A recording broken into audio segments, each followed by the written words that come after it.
खबरों में बने रहने के लिए बेल आइकन दबाएं और फर्स्ट इंडिया न्यूज को सब्सक्राइब कीजिए। खबरों को विस्तार से देखेंगे, लेकिन जानकारी दे दें, उप मुख्यमंत्री दिया कुमारी का जन्मदिन आज है। 16 सिविल लाइंस स्थित आवास पर शुभकामनाएं देने वालों की भीड़ उमड़ी है। ये तस्वीरें सीधे आपको दिखा रहे हैं उनके आवास से। सवाई माधोपुर, राजसमंद और विद्याधर नगर क्षेत्र से दर्जनों की संख्या में समर्थक पहुंच गए हैं। समर्थक उप मुख्यमंत्री के भव्य स्वागत की तैयारियों में है। बड़ी तादाद में महिलाएं भी पहुंची हैं स्वागत करने के लिए दिया कुमारी के लिए। और ये वर्ष देखिए दिया कुमारी के लिए बेहद खास रहा कई मायनों में, क्योंकि उप मुख्यमंत्री बनाई गई वो, और साथ ही साथ विद्याधर नगर से जब उन्हें मैदान में उतारा गया था प्रत्याशी के तौर पर, तो फिर उस वक्त वो सांसद थी राजसमंद से। लेकिन चौंकाया जब दिया कुमारी ने न सिर्फ विधानसभा क्षेत्र में जीत हासिल करी, बल्कि एक रिकॉर्ड भी कायम किया। 70,000 से अधिक मतों से उन्होंने जीत हासिल करी, जिसने रिकॉर्ड बनाया। सर्वाधिक मतों से जीत हासिल करने वाली प्रत्याशी वो इन विधानसभा चुनाव में बनी। और ये तस्वीरें आपको दिखा रहे हैं उनके जन्मदिन पर बेहद खास। सवाई माधोपुर, राजसमंद और विद्याधर नगर जो कर्मस्थली दिया कुमारी की रही है, इन तीनों ही जगहों से पहुंचे हैं बड़ी तादाद में उनके समर्थक उनका स्वागत करने के लिए। दिया कुमारी को गुलदस्ता भेंट कर उनका स्वागत किया जा रहा है। सबसे पहले तस्वीर फर्स्ट इंडिया आपको दिखा रहा है। इस दौरान दिया कुमारी ने केक भी काटा है जो उनके लिए उनके समर्थक लेकर आए थे, और केक काटकर सीधा वहां मौजूद नन्हे मुन्ने बच्चों को खिलाया गया है दिया कुमारी की ओर से। उप मुख्यमंत्री राजस्थान की दिया कुमारी, जिनका जन्मदिन आज है 30 जनवरी को दिया कुमारी का जन्मदिन, और उनके जन्मदिन पर बड़ी तादाद में समर्थकों की भारी भीड़ उमड़ी उनके आवास पर। अल सुबह से ही समर्थक दिया कुमारी के आवास पहुंच रहे हैं। हर कोई अपनी ओर से उन्हें बधाई देना चाहता है, और इस बार का जन्मदिन उनका बेहद खास भी है। इसी वजह से पहुंचे हैं बड़ी तादाद में उनके समर्थक। लेकिन दिया कुमारी ने उप मुख्यमंत्री बनने के बाद ही ये साफ किया था, जब हमारे सहयोगी ने उनसे बातचीत की थी, तो दिया कुमारी ने कहा था कि देखिए, जब पूछा गया था कैसा वो महसूस कर रही हैं उप मुख्यमंत्री बनने के बाद, तो उन्होंने कहा था देखिए, बीजेपी में हम कार्यकर्ता के लिहाज से कार्य करते हैं और यही कोशिश रहती है कि संगठन के प्रति ईमानदारी बरती जाए। और हमारे साथ एसोसिएट एडिटर निर्मल तिवारी जुड़ गए हैं। निर्मल जी, उप मुख्यमंत्री दिया कुमारी का जन्मदिन है, जैसा कि हम चर्चा भी कर रहे थे, जन्मदिन कई मायनों में खास है। ऐसे में क्या तैयारियां देखी जा रही हैं? आवास पर कितनी तादाद में लोग पहुंचे हैं और आगे के क्या कार्यक्रम उनके?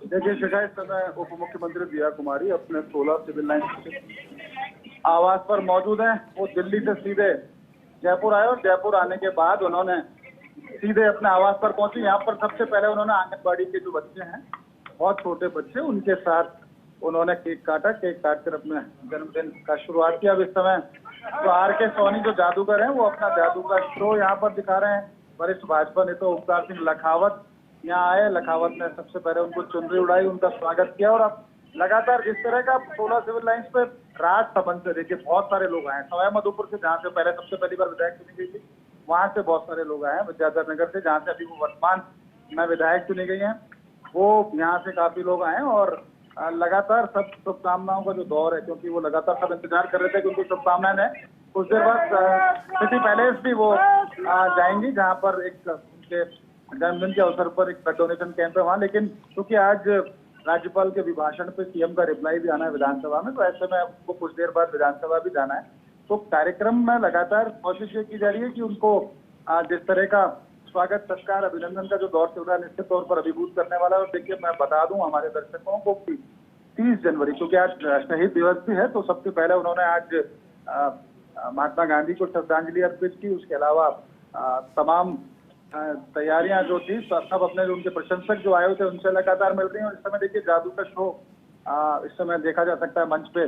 RK सोनी जादू का शो लगातार दिखा रहे हैं। तो उनके चेहरे पे जिस तरह की मुस्कान है, वो बता रही है कि वो सारे प्रशंसकों के, इतने सारे प्रशंसक जब यहाँ पर आए, तो निश्चित तौर पर एक बड़ा एक अवसर है। और क्योंकि अब मुख्यमंत्री भी बन गई है सूबे की, तो निश्चित तौर पर ये बड़ी जिम्मेदारी है उनकी भी कि तमाम जो लोग आए हैं उनका स्वागत सत्कार अभिनंदन जो कर रहे हैं, उनके साथ वो लगातार बहुत ही सादगी से सबसे मिल रही हैं, लगातार उनके स्वागत सत्कार का दौर चल रहा है। इस तरह से सबसे पहले आंगनबाड़ी के बच्चों के साथ जन्मदिन मनाया, तो आप देख सकते हैं कि लगातार सैकड़ों की तादाद में अलग अलग क्षेत्रों से जो लोग आए हैं, जो दिया कुमारी से मिलना चाहते हैं, उनका अभिनंदन करना चाहते हैं, उनका स्वागत करना चाहते हैं, वो दौर चल रहा है। फिलहाल जादू का शो यहाँ पर चल रहा है और तमाम जो स्टाफ है यहाँ पर पर्यटन निगम से बहुत सारे अधिकारी कर्मचारी आए हुए हैं, यहाँ पर पर्यटन विभाग से अधिकारी कर्मचारी आए हुए हैं, यहाँ पर PWD महकमा से अधिकारी कर्मचारी आए हुए हैं, यहाँ पर फाइनेंस डिपार्टमेंट की बात करें तो वो यहाँ पर आए हुए हैं।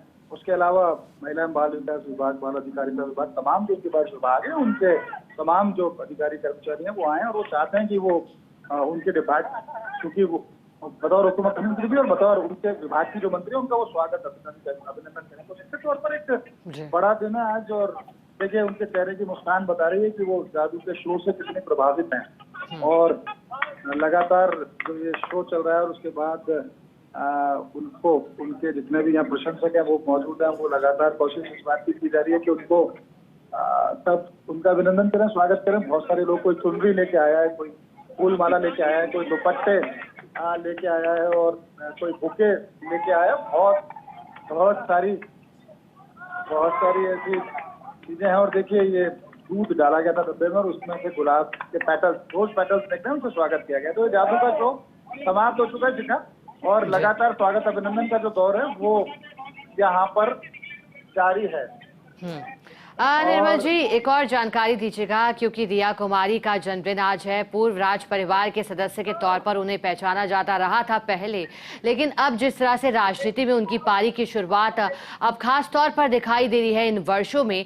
निर्मल जी, चूंकि आपको भी याद होगा जब प्रधानमंत्री नरेंद्र मोदी पहुंचे थे राजस्थान, उनके एक दौरे के दौरान उनको मंच संचालन की जिम्मेदारी दी गई थी और फिर उन्हें अब उप मुख्यमंत्री बनाया गया है। कैसे देख रहे हैं आप दिया कुमारी की जर्नी को राजनीति में? देखिए निश्चित तौर पर एक और जयपुर राज परिवार के लिए दिया कुमारी पहली ऐसी जनप्रतिनिधि नहीं, उससे पहले राजमाता गायत्री देवी रह चुकी है यहाँ से सांसद। भवानी सिंह जी जो इनके पिताजी थे, स्वर्गीय कर्नल सवाई भवानी सिंह जी, जो ब्रिगेडियर भवानी सिंह जी, उन्होंने भी राजनीति में हाथ आजमाए थे। दिया कुमारी चूंकि एक नई पीढ़ी का एक ऐसा ग्लोबल चेहरा है जिसको लेकर के भाजपा बड़ी संजीदगी से उनके कैरियर को देखती रही है, संवारती रही है।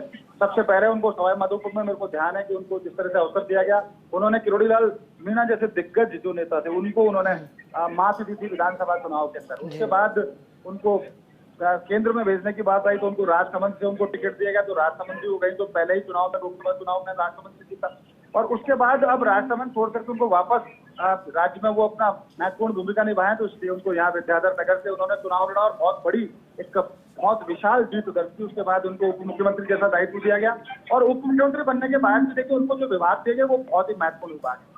वित्त विभाग की बात करें, PWD महकमे की बात करें, पर्यटन की बात करें, उसके अलावा महिला बाल विकास, बाल अधिकारिता विभाग, तमाम ऐसे विभाग हैं जिनको लेकर के सरकार में उनको महत्वपूर्ण जिम्मेदारी दी गई। तो शिखा देखिए भीड़ की स्थिति है, बेकाबू हो गए लोग अपने दिया कुमारी का अभिनंदन करने के लिए, स्वागत करने के लिए। कोई फूल लेके आया है, कोई माला लाया है, कोई इस तरह से। तो उनके राजनीतिक जीवन की बात करें, सफर की बात करें, तो दूसरी बार वो विधायक चुनी गई और उप मुख्यमंत्री बनी, उससे पहले सांसद रह चुकी। यानी उनको दिया कुमारी जी को अगर केंद्र की बात करें, राज्य तो दोनों तरह के अनुभव है। उनको लोकसभा का भी उनको अनुभव है, राखी राठौड़ यहाँ आई, उन्होंने उनको अभी स्वागत किया है। उनको विधानसभा का भी व्यापक अनुभव है और तो क्योंकि बतौर उप मुख्यमंत्री उनके पास बहुत बड़ी जिम्मेदारी है। तो निश्चित तौर पर बहुत सारे नवाचार देखने को मिलेंगे। आज मैं ये भी बता दूं कि 30 जनवरी 1971 को इनका दिल्ली में जन्म हुआ था और उसके बाद जयपुर राज परिवार की, पूर्व राज परिवार की बतौर राजकुमारी उन्होंने महत्वपूर्ण भूमिका निभाई है। आप लगातार सिटी पैलेस के साथ जो जयगढ़ ट्रस्ट है, ऐसे कई ट्रस्ट हैं जिनमें आप ट्रस्टी भी रही हैं। आप स्कूल की बात करें जो पैलेस परिवार की तरफ से चलाया जाता है, उस स्कूल में आप संचालक मंडल में रही हैं, तो आपके पास बहुत सारी जिम्मेदारी है, चाहे वो शैक्षिक क्षेत्र के उन्नयन की बात करें। और अब तो चूंकि आपको महिला सशक्तिकरण की दिशा में भी काफी काम करना है, क्योंकि महिला बाल विकास जैसा विभाग आपके पास है। पर्यटन की तो आप अपने आप में एक ब्रांड एम्बेसडर हैं, क्योंकि ग्लोबल फेस है, जो तो खुद को स्टेक होल्डर भी रही हैं। टूरिज्म इंडस्ट्री की हम बात करें तो निश्चित तौर पर एक बड़ी जिम्मेदारी फाइनेंस जैसा महकमा है, जिसमें राज्य की वित्तीय सेहत सुधारने का शिखा उनके पास मौका भी होगा, अवसर भी होगा और चुनौती भी होगी। तो बहुत सारी चीजें हैं जिसमें देख रहे हैं सब दिया कुमारी को लेकर के कि दिया कुमारी किस तरह से एक राजस्थान की राजनीति के भविष्य के तौर पर उनको देखा जा रहा है। और निश्चित तौर पर दूसरी बार विधायक बनना और उसके बाद पहली बार उप मुख्यमंत्री बनना, तो निश्चित तौर पर दूसरी बार में इतनी बड़ी अगर जिम्मेदारी मिलती है तो उनका जो राजनीतिक जीवन है वो बहुत आगे जाने वाला है। और जिस तरह से वो ठीक है निर्मल जी, बहुत शुक्रिया आपका साथ जुड़ने के लिए, जानकारी देने के लिए। रुकेंगे।